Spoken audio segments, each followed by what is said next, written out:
നമസ്കാരം. ഇൻഫോ ന്യൂസിന്റെ ഇന്നത്തെ വാർത്തകളിലേക്ക് സ്വാഗതം. ആദ്യം പ്രധാന വാർത്തകൾ. ദേശീയപാതയിലെ കൊടകര മേൽപ്പാലത്തിന് മുകളിൽ KSRTC സ്വിഫ്റ്റ് ബസ് ലോറിക്ക് പിറകിലിടിച്ച് 12 പേർക്ക് പരിക്കേറ്റു. വടക്കാഞ്ചേരി മുൻ MLAയും KPCC ജനറൽ സെക്രട്ടറിയുമായ അനിൽ അക്കര പഞ്ചായത്തിലേക്ക് മത്സരിക്കും. LSD സ്റ്റാമ്പുകളും എയർഗണ്ണും കത്തിയുമായി മുൻ കാപ്പ പ്രതി പിടിയിൽ. കാപ്പ ഉത്തരവ് ലംഘിച്ച് ജില്ലയിൽ പ്രവേശിച്ചയാൾ അറസ്റ്റിൽ. ഇറവ് കൊടയാട്ടി പാടശേഖരത്തിൽ കൃഷി നശിക്കുന്നു.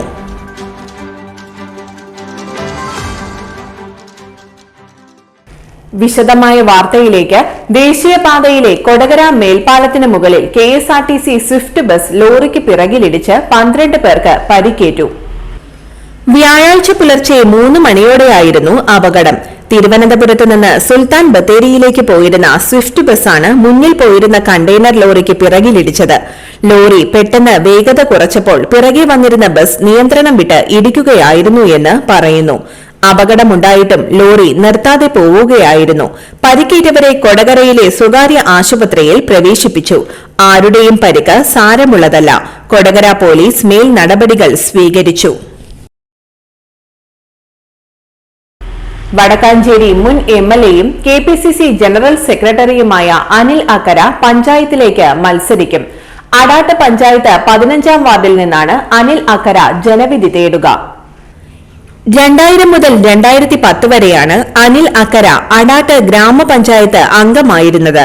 2000 മുതൽ 2003 വരെ പഞ്ചായത്ത് വൈസ് പ്രസിഡന്റായും 2003 മുതൽ 2010 വരെ പ്രസിഡന്റായും സേവനമനുഷ്ഠിച്ചിരുന്നു. 2010 ജില്ലാ പഞ്ചായത്ത് അംഗമായി. 2.5 വർഷം വികസന സ്റ്റാൻഡിംഗ് കമ്മിറ്റി അധ്യക്ഷനായി. 1 മാസം ജില്ലാ പഞ്ചായത്ത് ആക്ടിംഗ് പ്രസിഡന്റായി. 2000 മുതൽ 2021 തദ്ദേശ തെരഞ്ഞെടുപ്പ് വരെ കോൺഗ്രസ് ആയിരുന്നു അടാട്ട് പഞ്ചായത്ത് ഭരിച്ചിരുന്നത്. എന്നാൽ 2021 LDF അധികാരം പിടിച്ചെടുത്തു. ഈ സാഹചര്യത്തിലാണ് പഞ്ചായത്ത് പിടിച്ചെടുക്കാൻ അനിൽ അക്കരയെ കോൺഗ്രസ് കളത്തിലിറക്കുന്നത്. 18 വാർഡുകളുള്ള അടാട്ട് പഞ്ചായത്തിൽ Congress 7, CPM 6, CPI 1, CPM rebel 1, BJP 3 എന്നിങ്ങനെയാണ് സീറ്റ് നില.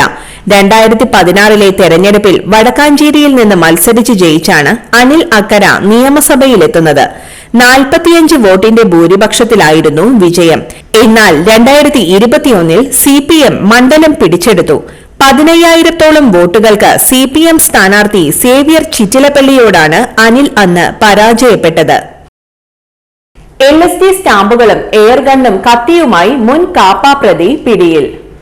തൃശൂർ ചിയാരം ആൽത്തറ സ്വദേശിയായ ചെമ്പകപ്പുള്ളി വീട്ടിൽ രാഹുലിനെയാണ് Thrissur city police commissioner Nakul R ദേശ്മുഖിന്റെ നേതൃത്വത്തിലുള്ള ലഹരിവിരുദ്ധ സ്ക്വാഡായ ഡാൻസാഫ് പിടികൂടിയത്.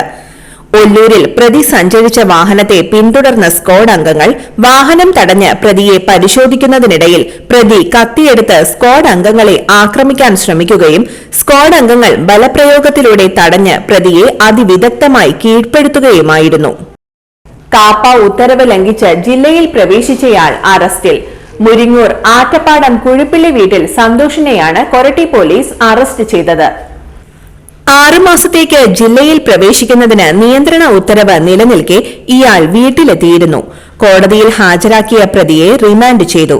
കൊരട്ടി, ചാലക്കുടി പോലീസ് സ്റ്റേഷനുകളിലായി 5 വധശ്രമ കേസുൾപ്പെടെ 16 ക്രിമിനൽ കേസുകളിലെ പ്രതിയാണ് Santhosh. Koratty police station inspector Amritharangan, sub inspector Satheesh, civil police officer Tommy എന്നിവർ ചേർന്നാണ് പ്രതിയെ പിടികൂടിയത്. ഇറവ് കൊടയാട്ടി പാടശേഖരത്തിൽ കൃഷി നശിക്കുന്നു. വിത കഴിഞ്ഞ് നിശ്ചിത ദിവസങ്ങൾ പിന്നിടാതെ പടവിൽ വെള്ളം കെട്ടി നിർത്തിയത് മൂലമാണ് കൃഷി നശിക്കുന്നത് എന്ന് കർഷകർ ആരോപിച്ചു. കൊടയാട്ടി പടവിലെ കൈത പ്രദേശത്തുള്ള 5 ഏക്കറിലാണ് വെള്ളം കെട്ടിനിൽക്കുന്നത് മൂലം കൃഷി നശിക്കുന്നതായി പരാതി ഉയർന്നത്.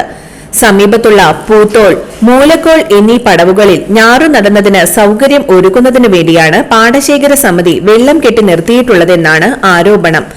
കൈത പ്രദേശത്ത് വിത കഴിഞ്ഞ് 11ാം ദിവസം മുതൽ വെള്ളം കെട്ടി നിർത്തിയിരിക്കുകയാണ്. കൂടുതൽ ദിവസം വെള്ളത്തിൽ മുങ്ങിക്കിടക്കുന്നതിനാൽ പലയിടത്തും ഞാറുകൾ നശിച്ചു തുടങ്ങി. പാടശേഖര സമിതിയെ അറിയിച്ചിട്ടും നടപടിയൊന്നും ഉണ്ടായില്ലെന്ന് കർഷകനായ ചാലിശ്ശേരി കുറ്റുകാരൻ ലോനപ്പൻ പറഞ്ഞു.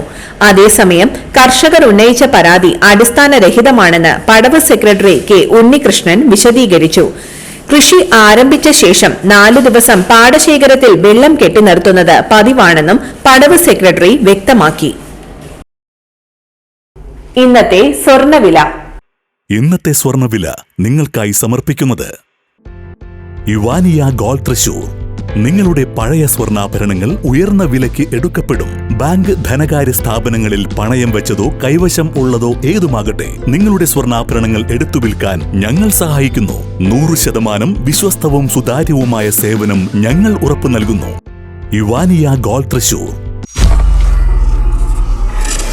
സ്വർണ്ണവില 15 രൂപ കുറഞ്ഞു. ഗ്രാമിന് 11,430 രൂപ, പവന് 91,440 രൂപ.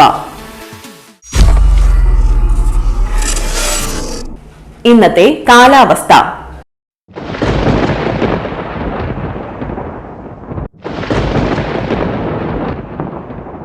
കൂടിയ താപനില 32 ഡിഗ്രി സെൽഷ്യസ്, കുറഞ്ഞ താപനില 22 ഡിഗ്രി സെൽഷ്യസ് രേഖപ്പെടുത്തി.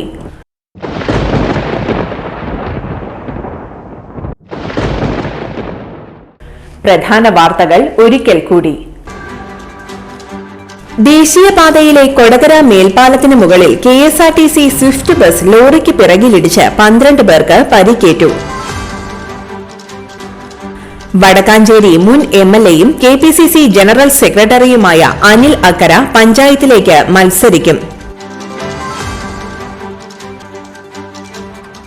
LSD സ്റ്റാമ്പുകളും എയർഗണ്ണും കത്തിയുമായി മുൻ കാപ്പ പ്രതി പിടിയിൽ. കാപ്പ ഉത്തരവ് ലംഘിച്ച് ജില്ലയിൽ പ്രവേശിച്ചയാൾ അറസ്റ്റിൽ. ഇറവ് കൊടയാട്ടി പാടശേഖരത്തിൽ കൃഷി നശിക്കുന്നു.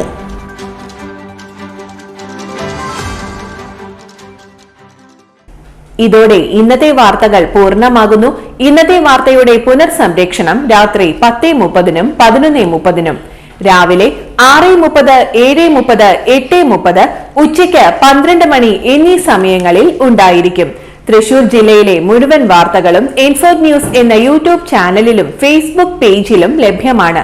വാർത്തകൾക്കായി ചാനൽ സബ്സ്ക്രൈബ് ചെയ്യുക. വാർത്തകളും അറിയിപ്പുകളും സ്വീകരിക്കുന്ന നമ്പർ 9895070239. നന്ദി, നമസ്കാരം.